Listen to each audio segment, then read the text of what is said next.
La LFI 2021 prévoit un taux de croissance économique de 4,5% à Madagascar, alors que la Banque mondiale envisage ce taux qu'à 2%. Selon le président du GEM, cette estimation n'est pas suffisante pour la relance économique de Madagascar. Nous devons, nous, secteur privé, constater que, au regard de la loi de finances initiale 2021, avec les mesures,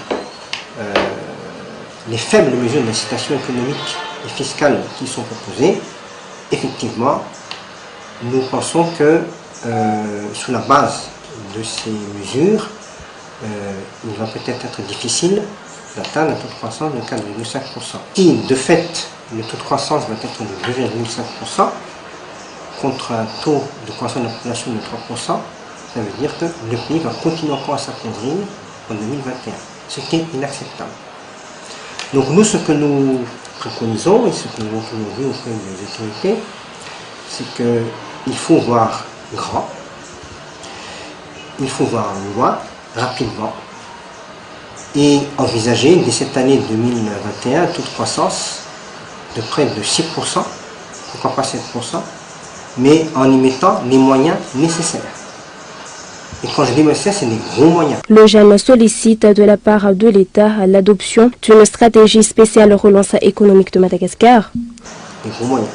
Donc, les gros moyens, c'est lesquels?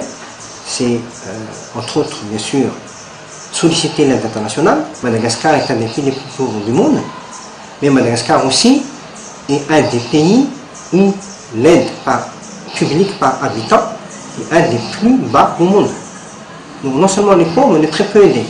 On est très peu aidés, pourquoi? Parce qu'on ne sollicite pas l'aide internationale. Grande crise que nous traversons, il y a lieu de penser que si nous frappons aux portes des bailleurs multilatéraux et bilatéraux, nous avons de grandes chances, moyennant des dossiers bien ficelés, nous avons de grandes chances de mobiliser une internationale beaucoup plus importante que ce qu'on se voit aujourd'hui. Donc, mobiliser l'international.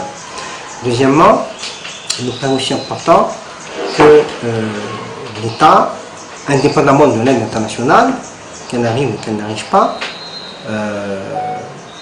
ait une politique de relance à la keynésienne, anticyclique, et qui puisse éventuellement prévoir que le taux de déficit budgétaire soit le double de ce qui est prévu dans notre finance initiale.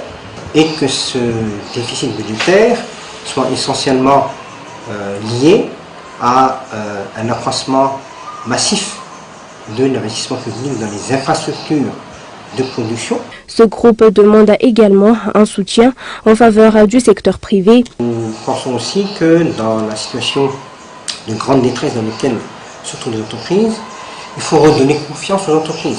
Il faut leur donner envie d'investir à nouveau.